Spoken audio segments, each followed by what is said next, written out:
Ako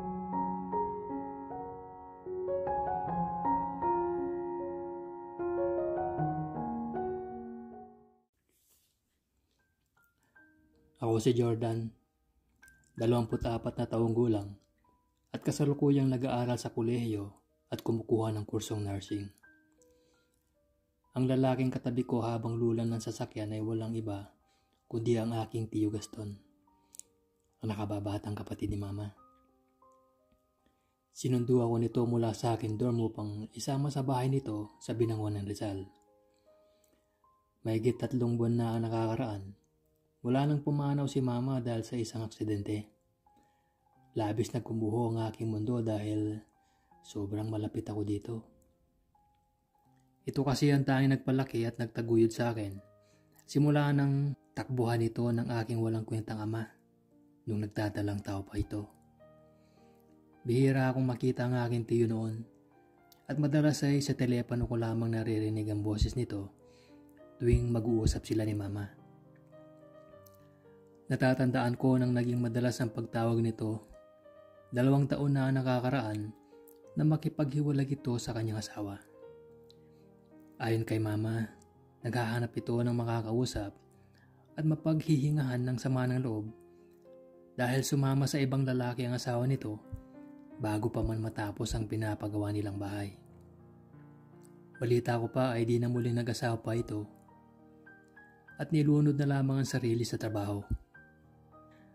At dahil sa kagandahang loob na pinakita ni Mama dito, ay nais nitong suklian yon sa pamamagitan ng pagkupkup sa akin matapos ang nangyaring trahedya.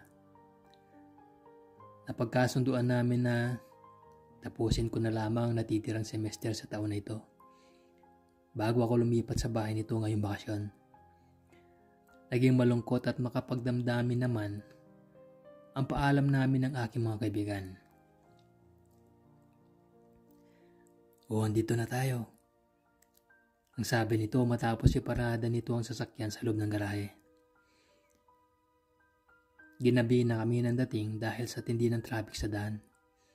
Tahimik lamang akong nakatingin dito bago nagsimulang bumaba ng sasakyan. Nakatira ito sa isang private subdivision sa Rizal. Magaganda at malalaki ang bahay sa loob ng subdivision at tila parang may mga kaya ang nakatira dito. Di naman magpapatalo ang tirahan ng aking tuyuhin dahil may kalakihan din ang bahay nito. Unique at maganda ang pagkakadisenyo ng labas nito. Hindi na nakakapagtaka dahil architectural engineer ang profession ng lalaki. At ayon sa kwento sa akin ni Mama, ito mismo ang nagdisenyo ng sarili nilang bahay mag-asawa. Kailangan mo ba ng tulong? Ang tanong nito sa akin habang binababa ko ang aking mga maleta sa sasakyan. Umiling lamang ako. Tara, pasok na tayo sa loob. Ang nakangiting paanyaya nito sa akin. Isang magulo at makalat na loob ng bahay ang sumalubong sa akin. Hindi ako makapaniwala dahil mas mukha pa itong bodega at tambakan ng basura kaysa sa bahay. Pasensya na, medyo makalat. Ang paghingi nito ng paumanhin. Makalat? Pag-uulit ko sa isip ko, hindi yata sapat ang salitang makalat upang ilarawan ang loob ng bahay nito. Nakakita ako ng ilang bote ng beer sa iba't ibang parte ng bahay at ilang kahon ng takeaways bago napatingin sa lalaki. Sa edad nitong 37 ay mas mukha pa itong mas matandang tingnan kaysa kay Mama. Matangkad ito at medyo malaki ang pangangatawan. Bagamat may counting dyan, bakas pa rin ang dating ganda ng pangangatawan nito bago ito nagpabaya. Nakasuot ito ng gusot na t-shirt at itim na maong na pantalon. Makapal din ang bigote at balbas nito habang nanglalalim ang mga mata. Okay lang ho, at lipid na sagot ko naman. Yung unang kwarto sa bandang kanan paakyat ng hagdan ay kwarto mo. Katabi naman nun ang silid ko. Ang paliwanag nito bago nagsimulang umakyat sa hagdan. Tahimik naman akong sumunod dito. May natira pang pizza sa rep. Pwede mong initin na lang muna yon kapag nagutom ka. May microwave sa baba. Ang sabi nito bago huminto sa harapan ng pintuan ng kwarto nito. Tumango lamang ulit ako sa lalaki. Maaga pa ang pasok ko bukas kaya magpapahinga na sana ako, pero kung may kailangan ka, andito lang ako. Nasabi nito sabay hawak sa aking balikat. Dama ko na punong-puno ng senseridad ang boses niya. Salamat po, Tiyo. Bahagyang bumigay ang aking boses dahil sa emosyon. Muntik na akong mapaluha subalit ito ay pinigil ko lamang. Ginitian ako nito bago pumasok ng kwarto. Nagising ako ng madaling araw dahil sa kaluskos ng ibabang bahagi ng bahay. 5:30 pa lamang ng umaga nang ako ay tumingin sa aking cellphone. Papungas-pungas akong bumangon upang bumaba at tingnan kung ano ang sanhi ng ingay ng aking narinig. Nadatnan ko si Tio Gaston na nagtitimpla ng kape. Halatang bagong ligo dahil medyo mamasa-masa pa ang buhok nito. Nakasuot ito ng pulong kulay asul na halatang hindi pinlansya at maong na pantalon. Oh, ang aga mong nagising. Hindi ka ba nakatulog? Ang tanong nito sa akin nang makita ko nitong papalapit sa kusina. Nakatulog naman po, Tio. Nagising lang po ako nang makarinig ako na may kumakaluskos dito sa baba. Ang paliwanag ko. Light sleeper po kasi ako eh. Ang dagdag ko pa. Ganun ba? Naku, pasensya ka na. Ang sabi nito. Naku, Tio, ayos lang ho yun. Agad na sagot ko naman dito habang winawasiwas ang aking dalawang kamay. Bagya ako nagpanik nang maisip ko ang aking sinabi. Nag-aalala ako na baka na-open ko ito. Umiti lamang ito sa akin. Eksaktong 6:00 ng umaga nang umalis ang aking tiyo sa bahay.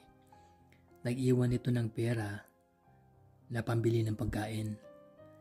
Nagulat ako nang abutan ako nito ng 5,000. Nais ko sanang ibalik ang sobra ngunit ayaw pumayag nito. Ayon sa kanya, kung ano man ang sosobra ay sa akin na lamang at ipambili ko ng kailangan ko. Nagpasalamat ako at nangakong babayaran ko ito kapag nakahanap ako ng kahit na part-time job lang. Subalit labis ang naging pagtutol nito sa ideyang yun. Ayon sa kanya, nais nitong mag-focus lang ako sa aking pag-aaral at kung ano man ang kailangan kong pinansyal ay siya na muna ang sasagot. Ayaw kasi nito na tamarin ako at mawalan ng gana sa aking kurso kapag nagsimula na akong makahawak ng pera.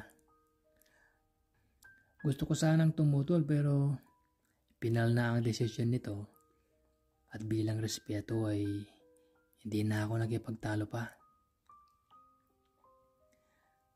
Dahil hindi na rin naman ako nakakaramdam ng antok, pinabuti kong maglinis na lamang ng bahay.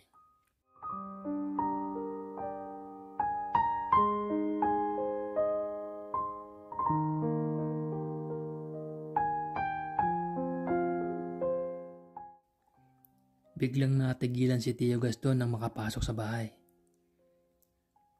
Halata ang pagkagulat nito nang madatnan na malinis na ang loob ng tahanan. Ay Tio, magandang gabi po. Nangangiti kong sinalubong ito. Teka, maling bahay yata itong napasukan ko ah. Ang nakangiting biro nito sa akin. Tumawa lang ako dito bago ito niyayang kumain. Tamang-tama po, nakapagluto na ako. Maghahain na lang po ako para sabay tayong kumain habang nagbibihis kayo. Sabi ko. Mabilis siyang nagbihis upang sabayan ako sa pagkain. Walang tigil naman ang pagpuri nito sa sarap ng aking niluto at sa aking ginawang paglilinis sa bahay. Parang nabilis na pawi ang kanyang pagod dahil sa pinakitang appreciation nito.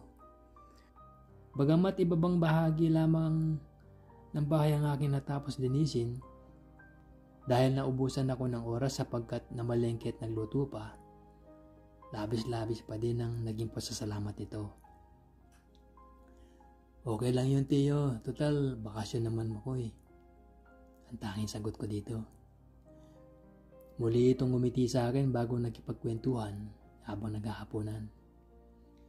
Kinabukasan ay otomatikong nagising ang aking mga mata pagsapit ng alas 5. Nakarinig ako ng lagaslas ng tubig na nagmumula sa banyo sa labas. Nagdesisyon akong bumaba habang naliligo si Tio Gaston. Naisip ko na ipagtimpla ito ng kape at ipaghanda ng baon gamit ang natirang ulam kagabi. Minabuti ko din na ipag-unat ito ng damit. Napasin ko kasi kahapon na nakasampay ang pamasok nitong damit sa sampayan. Oh, ba't ang aga mo ulit nagising? Ang nagtatakong tanong nito sa akin nang makita ako nitong nasa kusina habang nagkakape. Kasi po, bigla akong nablangko nang makita ko siya. Nakatapis lamang ito ng tuwalya habang medyo basang-basa pa ang katawan at buhok nito.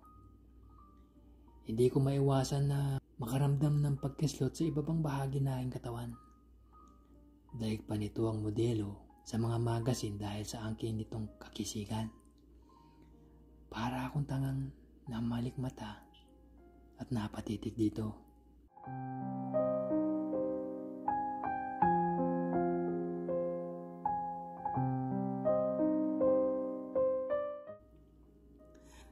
Jordan, okay ka lang? Patay mali siyang tanong nito sa akin. Bigla akong pinamulahan ng mukha dahil sa kahihiyan. Parang gusto ko nang lamunin ng lupa sa aking kinatatayuan. Eto po, Tiyo. Pinagplansya ko na po kayo. Ang nauutal kong boses habang nanginginig ang aking isang kamay na inaabot ang damit nito. Naku, nakakaya naman. Salamat. Ang sabi nito matapos kunin ang damit. Tango lamang ang sinagot ko dahil hindi ko magawang salubungin ang mga mata nito. Alam ko na sobra pa rin ang pamumula ng aking muka dahil hanggang ngayon ay nakakaramdam pa rin ako ng pag-iinit ng aking tenga. Parang baliwala naman ang aking naging reaksyon kay Tio Gaston dahil muli itong umakyat sa taas upang magbihis. Malakas ang aking kutob na minabuti na lamang nitong magpatay-mali siya upang hindi ako mapahiya. Marahan kong inabot dito ang aking tinimplang kape na makalapit ito sa lamesa. Uy, salamat. Kaswal na pahayag nito. Ayos lang po yun, Tiyo. Sana tama lang yung tamis. Ang sabi ko naman matapos sigupin nito ang kape. Ayos na ayos. Nakangiting sagot nito sa akin sabay thumbs up. Siya nga pala, Tiyo. Pinaghanda ko na rin kayo ng baon. May natira pa kasing ulam kagabi. Sabi ko dito matapos sila pagsalamesa ang baonan. Nako, kung araw-araw mo akong pagluluto at paghahanda ng baon, paniguradong lalo akong tataba nito. Ang biro nito sa akin sabay kuha ng baonan. Hindi naman po kayo mataba eh. Ang ganda nga po ng katawan nyo. At ang pogi nyo pa. Huli na nang maisip ko ang aking binitiwang mga salita. Muling namula ang aking muka. Talaga? Nagagwapuhan ka sa akin at nagagandahan sa katawan ko? Ang nakangiting tanong nito sa akin na tila nanunukso. Hindi ko magawang salubungin ng nakakalokong ngiti nito. Tiyo, baka pwede po palang padagdagan yung perang natitira sa akin para pambili po ng sabong panlaba at softener. Ang pag-iba ko ng usapan. Umiti ito bago sumagot na tila nakakalata. Naging pasasalamat ko nang hindi na ito nangulit pa. Ganito ang naging routine namin ng aking tiyo. Pinananatili kong malinis ang bahay habang nasa trabaho ito at sinisigurado ko na may luto ng pagkain pag-uwi nito ng bahay. Gabi-gabi kaming magkasabay na kumakain habang nagkukwentuhan. Sa umaga naman ay gumigising din ako ng maaga upang sabayan nitong magkape at upang ipaghanda ito ng pambaon. Lagi ko din itong pinagpaplansya ng damit. Makalipas lamang ilang araw ay matagumpay kong natapos linisin ang buong kabahayan, maging mga kwarto at sa taas. Kabilang na rin ang silid ni Tio Gaston. Nang wala na akong makitang gawain sa bahay, ay napagdiskitahan kong bumili ng ilang kortina. Mga dekorasyon at bulaklak upang bigyan ng kaunting kulay ang bahay nito. Sa loob ng mahigit 1 linggong pagtira ko sa bahay nito, ay nakilala kong mabuti ang aking tiyo. Sa nakikita ko ay mabait ito, matalino, magaling magpatawa, masipag at higit sa lahat, gwapo. Lumabas ang gandang lalaki nito matapos nitong magpagupit ng buhok at nang itrim nito ng maayos ang kanyang bigoti at balbas. Hindi ko tuloy lubos na maunawaan kung bakit ba nakuha itong ipagpalit ng dating asawa sa ibang lalaki. Kapansin-pansin din ang pagbabago kay Tio Gaston. Napon ako na napapadalas ang paglalakad nito na nakasuot lamang ng maiksing gym shorts sa loob ng bahay. Halos araw-araw din ay sa tuwing lalabas ito ng banyo ay nakatapis lamang ito ng tuwalya at tila sinasadya niyang ibandera ang katawan nito sa akin. Lagi rin itong nakakahanap ng pagkakataon upang ako ay hawakan at takbayan.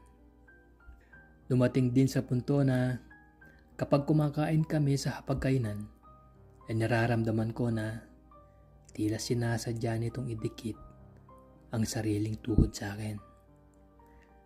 Minsan ay napuri ko ang pabangong gamit nito. Sa pagpasok sa trabaho at simula noon, lagi ko nang naaamoy ng mahalimuyak at lalaking amoy nito. Nung una ay hindi ko ito masyadong pinagtutuunan ng pansin. Subalit di nagtagal, bumigay na rin ako sa tukso. Hindi ko magawang kontrolin ang aking sarili na huwag itong titigan kapag naglalakad ito ng halos walang saplot sa aking harapan. Parang hinihigop ng presensya ng lalaki ang aking buong sistema. Kaya naman madalas ako nitong nahuhuling nakatingin at lagi na lamang makahulugang ngiti ang ibinibigay nito sa akin. At sa gabi naman, sari-saring senaryo ng kahalayan na naglalaro sa aking imahinasyon.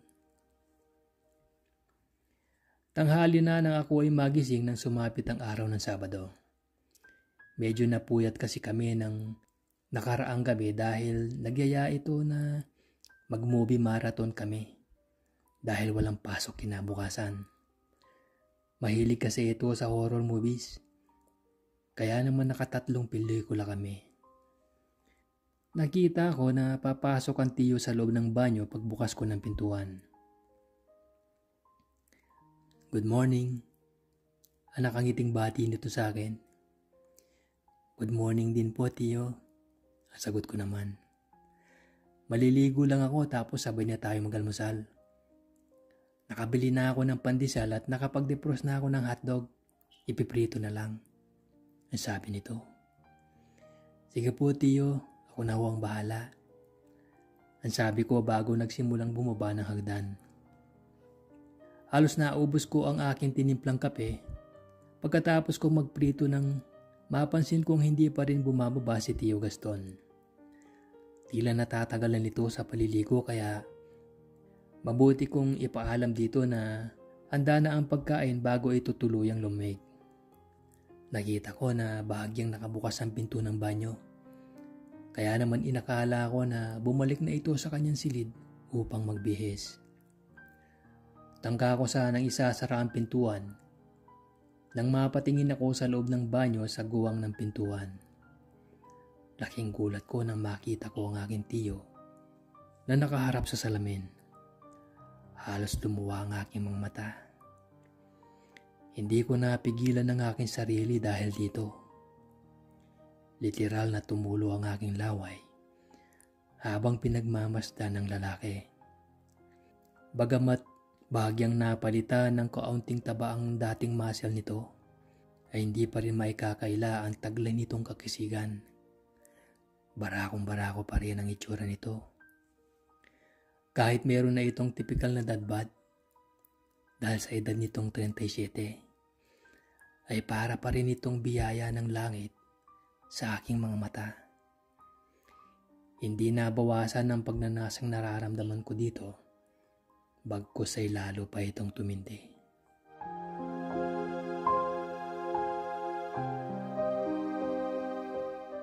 Ilang sandali pa ay nagumpisa na itong maglinis ng ebidensya ng kanyang kapusukan. Mabilis na lumipas ang mga araw at muli na namang sumapit ang araw ng Biyernes. Eksaktong nagluluto ako ng hapunan nang dumating si Tio Gaston mula sa kanyang trabaho. Katulad ng dati ay sinalubong ko ito at binate. Matapos ang maikling kwentuhan, ay nagpaalam itong aakyat muna sa itaas upang maligo at magbihis dahil di umano ay naiinitan ito.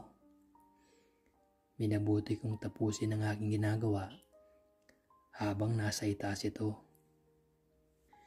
Ilang minuto rin ang lumipas bago bumalik sa kusina si Tio Gaston. Hindi ko na malayan ang pagbalik at paglapit nito sa akin dahil abalang-abala ako sa pagluluto. Nagulat na lamang ako na magsalita ito mula sa aking likuran habang tinitikman ko ang lasa ng ulam. Nakaramdam ako ng kilabot dahil tila sobrang lapit nito sa akin. Para akong nakuryente sa pagtama ng balahibo ng kamay nito sa aking balat. Nanuot din sa aking ilong ang amoy ng sabon at shampoo na ginamit nito. Maging ang mabangong hininga nito ay langhap na langhap ko rin. Ang bango mo naman. Lalo akong ginaganahan yan eh.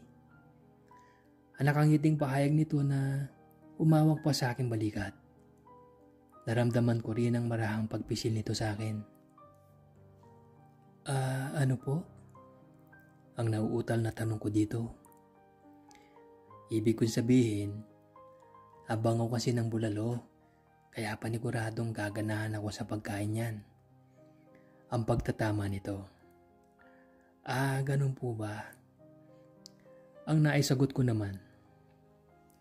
Patikim. Ang sabi nito na bahagyang pinatong ang kanyang baba sa aking balikat. Bahagya akong nakiliti dahil sa balbas nito. Wala sa loob akong napaiktad nang maramdaman ko ang matikas nitong dibdib sa aking likuran. Okay ka lang, Jordan? Hindi ko maunawaan kung bakit parang nakakaloko ang ngiti nito. Opo, Tiyo. Ang sagot ko naman habang nanginginig ang aking kamay na iginaya ang kutsarang may sabaw sa bibig nito. Ang sarap pa. Ang sambit nito matapos higupin ng sabaw. Upo na po kayo, Tiyo, at maghahain na ako. Ang sagot ko naman. Naramdaman ko ang pag-upo nito, kaya naman minabuti kong kumuha ng plato, baso at kubyerto sa lagayan. Muntik ko nang mabitawan ang hawak-hawak nang humarap ako dito. Nakasuot ito ng ubod luwag na sando na kulay itim at berdeng gym shorts na sobrang ikli. Wala sa loob kong napalunok ng aking laway. Hindi ko alam kung gaano ako katagal na parang estatwang napatitig dito. Dahil nang mapatingin ako sa mga mata nito, ay nakita ko ang pilyo, nakakaloko, at parang nang aakit ng ngiti na nakapaskil sa mukha nito. Naramdaman ko ang pagakyat ng dugo sa aking mukha at mabilis na iniwasan ang tingin nito. Dali-dali kong ipinatong ang aking bitbit sa pagkainan. Bigla akong nabitawan ng aking kutsara nang maramdaman ko ang pagsaling ng mga magaspang na palad nito sa aking likuran. Tiyo, gulat na sabi ko dito. Pasensya na, may dumi kasi, pinagpag ko lang. Ang nakangiting sagot naman nito. Nagmamadali akong yumuko upang damputin ang nahulog na kutsara. Muntik na akong mabuwal sa aking kinatatayuan nang mapatingin ako sa direksyon ng harapan nito. Nahanap mo ba yung nahulog na kutsara? Ang tanong nito sa akin nang medyo natagalan akong makatayo. Parang wala naman akong narinig dahil hindi mapuknat ang aking mga mata sa pagkakatitig sa harapan ni Tiyo.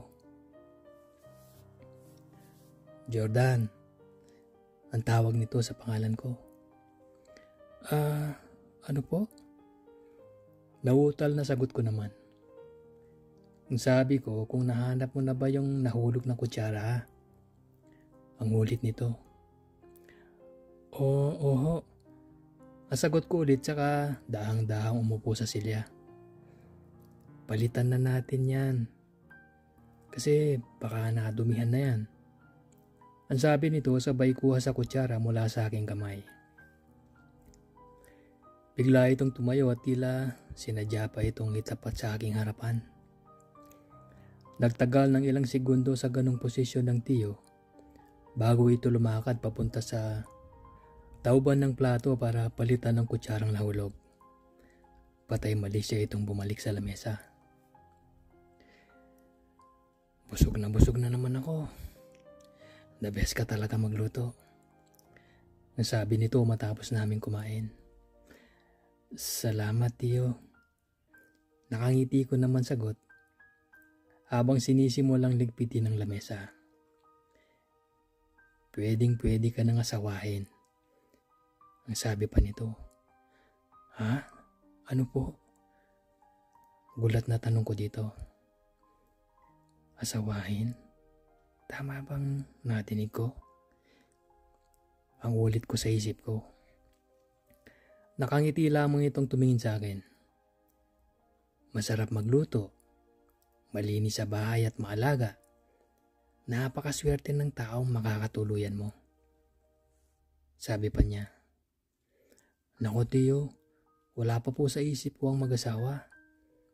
Pagtatama ako dito, matapos ilagay ang hugasan sa lababo. Nagsimula akong isaling sa Tupperware ang natirang ulam at kanin para maayos na mailagay sa rep.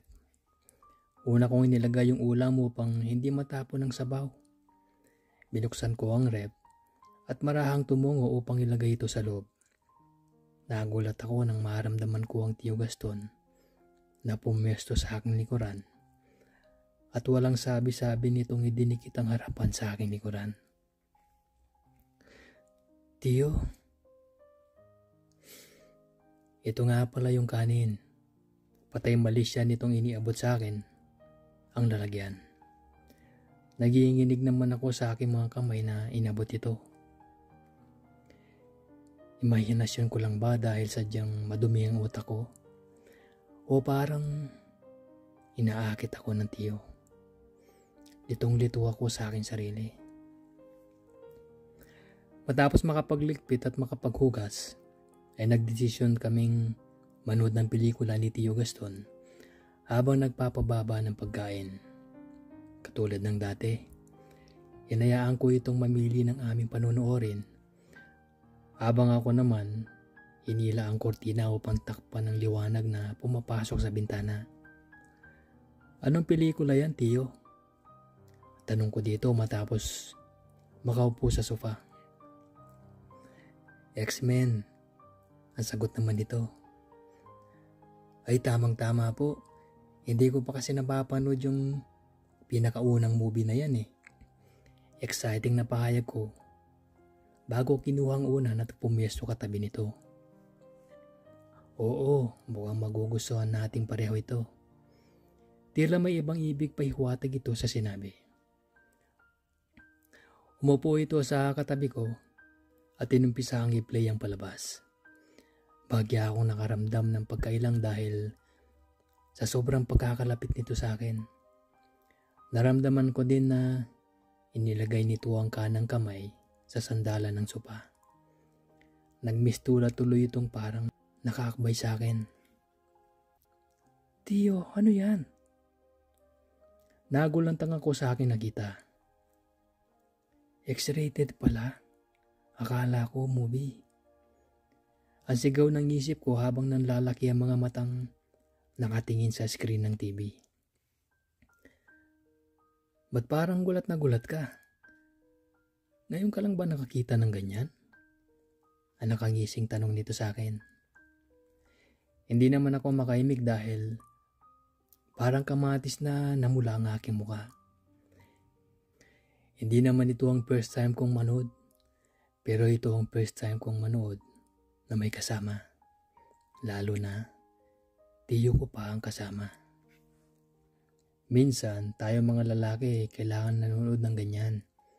Pampawala ba ng stress? Kaya relax at enjoy ka lang. Ang pilyong pahayag nito. Naramdaman ko ang pagdako ng mainit na palad nito sa aking batok. At marahan akong minasahe. Para akong papel na sinilaban dahil bigla akong nakaramdam ng matinding init. Habang nakapako sa aking mga mata ang palabas. Habang tumatagal ay lalong patindi ng patindi ang bawat eksena. Baka gusto mong magpakakomportable na rin. Ang baling nito sa akin matapos tanggalin ang suot-suot nitong sando. Okay lang po ako, Tiyo. Nauutal na sagot ko naman. Ay sus, mahihiya ka pa ba naman sa akin eh? Pareho naman tayong lalaki. Ikaw ang bahala. Ang akin lang, kung gusto mo eh walang problema. Kibit balikat na sinabi nito sabay umupo sa sopa at nagpatuloy sa panonood. Tuluyan nang nawala ang atensyon ko sa palabas. Bagkus ay napako na lamang ito sa panonood kay Tiyo Gaston. Di ko namalayan ng nakakaloko at nakangising ekspresyon sa mukha nito. Ngayon ka lang ba nakakita ng ganito? Ang tanong nito sa akin. Para naman akong nahipnotis mong tumango lamang dito. Gusto mo ba? Nakangiting tanong nito sa akin. Nanlalaki ang aking mga matang napatingin dito. Huwag ka nang mahiya. Lalong naging abot nga ang ngiti nito. Ano po? Ang tanging nasabi ko. Kulang na lang eh, ubaran ako ng mga mata mo sa tuwing naglalakad ako dito sa bahay. Kala mo ba hindi ko napapansin yon? Namumungay ang mga mata nitong tumingin sa akin. Hindi ko po. Tatanggi sana ako subalit naunahan ako nito. Huwag ka na magkaila. Dahil sinadya kong iwan na bukas ang pinto ng banyo nung nakaraan at kitang-kita ko sa refleksyon mo sa salamin. Ang pagbubunyag pa nito. Wala akong nagawa kundi ang mapalunok. Wala namang kaso sa akin yon. Ang sabi nito habang nangaakit ng umiti ito sa akin. Nang hindi pa din ako kumilos, marahan itong kinuha ang aking isang kamay. Nakita ko na makahulog ang ngumiti si Tio Gaston. Parehong wala na ang aming atensyon sa palabas. Kaya naman di na ako nagtaka nang bigla nitong patayin ang telebisyon.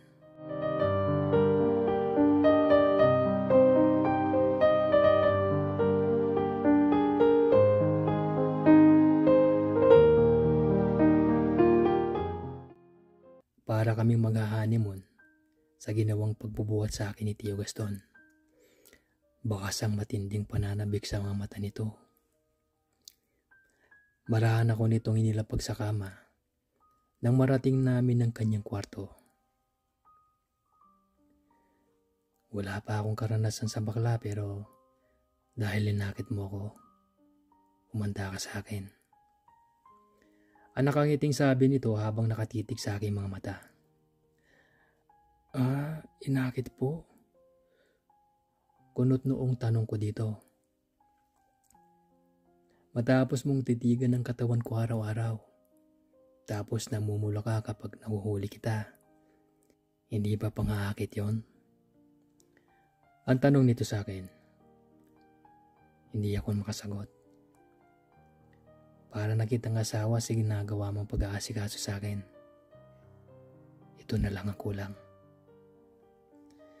Ang duktong pa nito. Napalunok ako nang wala sa loob. Kaya ihanda mo ang sarili mo dahil aangkinin kita ngayong gabi. Ang sabi nito, napapikit ang aking mga mata dahil sa matinding antisipasyon.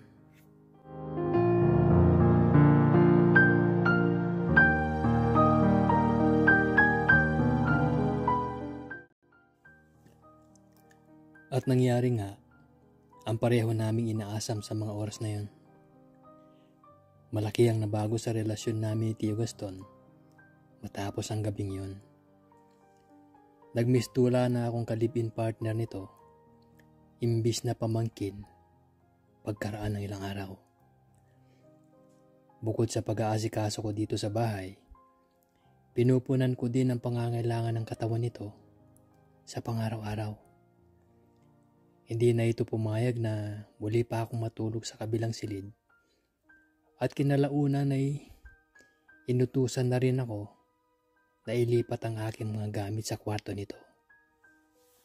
Ako ang gumigising at nagsisilbing alarm clock nito sa umaga bago ito pumasok. Habang lumilipas sa mga araw, ay nadadagdagan din ng pinapakitang affections nito sa akin. Kapuna-puna ang pagiging malambing nito at ang madalas na pag-akap nito sa akin. Madalas din itong may dalang pasalubong pag umuwi ito. Lubos-lubos naman ang tuwang aking nadarama sa bawat pinapakita nito at minsan ay di ko maiwasang kiligin. Pakiramdam ko kasi ay sinusuyo at nililigawan ako nito. Alam kong mali at immoral pero hindi ko pa rin maiwasang mahulog ang loob dito. Pagdaan ng bawat araw, ay unti-unti kong minamahal ng higit pa sa pagmamahal ng isang pamangkin ng aking Tio Gaston. Hindi ko alam kung hanggang kailan magtatagal ang nararamdaman nito para sa akin. Kaya naman minabuti kong itago ang aking feelings para dito. Sabi nga nila, kailangan magtira ka kahit kaunti para sa sarili. Kasi kapag nabigo ka sa pag-ibig, kaya mong bumangon at magsimula ulit. Sa ngayon ang mahalaga ay masaya ako. Bahala na bukas.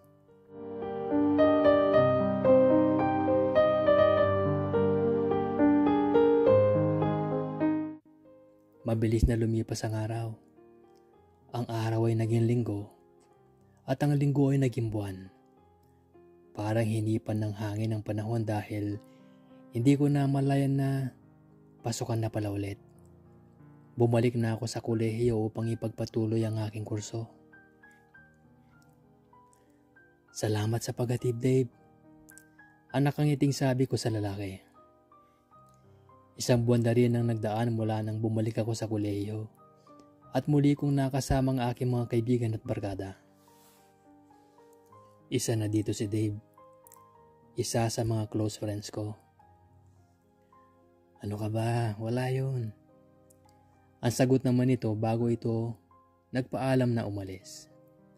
Nagmagandang loob ito na ihatid ako nang mapansin nitong sumasama ang timpla ng panahon. Napansin ko na nakaparada ang sasakyan ni Tio Gaston sa garahe. Madalas mas nauuna akong umuwi dito, kaya nagtaka ako kung bakit nasa bahay na ito. Sino yun? Kasi makot na sa lubong ni Tio Gaston pagbukas ko ng pintuan ng bahay. Ano po? Ang gulat na tanong ko dito. Yung lalaki naghatid sa'yo, na todo-todo mo kung itian. Ang galit na sagot nito. Mukhang bad mood ang tiyo ko. Ang bulong ko sa sarili. Si Dave po, tiyo. Kaibigan ko. Nagmagandang loob na ihatid ako pa uwi kasi mukhang uulan Ang paliwanag ko naman.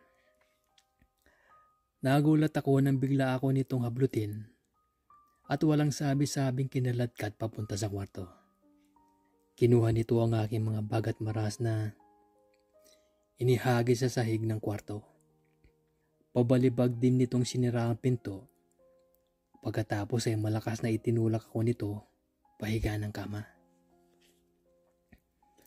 Mabilis na hinawakan nito ang aking dalawang kamay at mahigpit na iniligay sa itaas ng aking ulo. Bahagya ako nakaramdam ng takot dahil sa nanlilisik ang mga mata nito.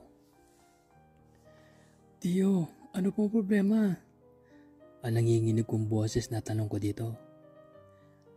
Hindi ko sinubukang manlaban o magpumiglas dahil sa takot ko na baka lalo itong magalit. Isang buwan ka palang nakakabalik sa kolehiyo nakahanap ka na kaagad ng ipapalit sa akin? Ang galit na akusan nito. Ano po?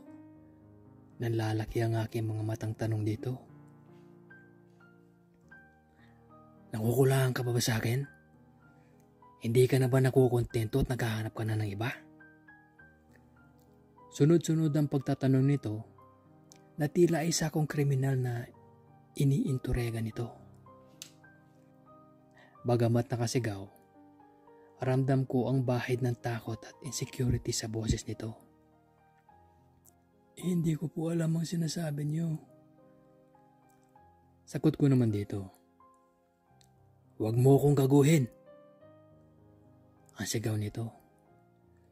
Bigla akong natahimik. Ano? Matapos mong kunin ang loob ko? Matapos mo akong sanayin sa lasa ng luto mo? Sa bawat ngiti mo? Sa bawat paggising ko sa umaga na mukha mo ang nakikita ko? At sa pagbibigay mong muli ng kulay sa mundo ko? Pagkatapos pagpapalit at iiwanan mo lang din ako? Ang litanya nito. Tama ba ang iniisip ko? Umaasang tanong ko sa sarili. Parang biglang naglaho ang takot na aking nararamdaman. Jordan, di ako papayag na mawawala ka sa akin. Mahal na mahal kita. Nakaangil na pahayag nito. Mahal ako ng tiyo. Tila nagdiwang naman ang aking puso sa sobrang tuwa. Hindi ko napigilang iangat ang aking ulo upang sakmalin ng halik si Tio Gaston. Ibinuhos ko lahat ng aking nararamdaman sa halik na yon habang nagbabaka sakaling maadaba din ito ng tiyo. Di naman ako nito binigo dahil naramdaman ko ang sagot nito.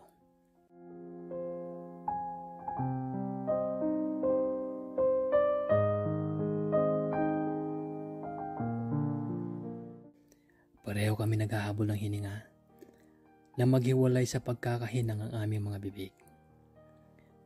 Buong senseridad na tinitigan ako nito sa kanyang mga mata. Hindi po ako mawawala sa inyo, Tiyo. Dahil mahal ko rin po kayo. At lalong hindi po ako maghahanap ng iba. Dahil kayo lang po, sobrang-sobra ng biyaya sa akin. Ang seryosong pag-amin ko dito. Naramdaman ko ang pagluwag ng pagkakahawak nito sa aking mga kamay. Ginamit ko ang pagkakataong ito upang hawakan sa magkabilang pisngi ang gwapong mukha nito. Alam ko pong mali na maramdaman ko ito sa inyo dahil tiyuhin ko kayo. Pero hindi ko na po kayang pigilan ang nararamdaman ko para sa inyo. Ang sabi ko dito kasabay ng pagdampi ng isang mabilis na halik sa labi nito. Kasalanan naman sa mata ng Diyos at immoral sa mata ng lipunan. Pero wala po akong pakialam. Basta ang alam ko, mahal ko po kayo. Ang naidagdag ko pa, walang mali at hindi kasalanan na magmahal. Ang mariing saad naman nito, Jordan, sigurado ka? Ang tanong ni Tio Gaston sa akin. Mabilis na natanggal ang aming mga damit matapos ang naging pag-amin namin sa totoong nararamdaman para sa isa't isa. Akin ka na, Jordan. Mahal na mahal kita. Tandaan mo yan. Kaya panagutan mo ang puso ko. Ang sabi nito, corny man pakinggan subalit lubusan pa rin itong nagdulot ng kakaibang galak sa aking puso. I love you too, Tio. Ang naging sagot ko naman,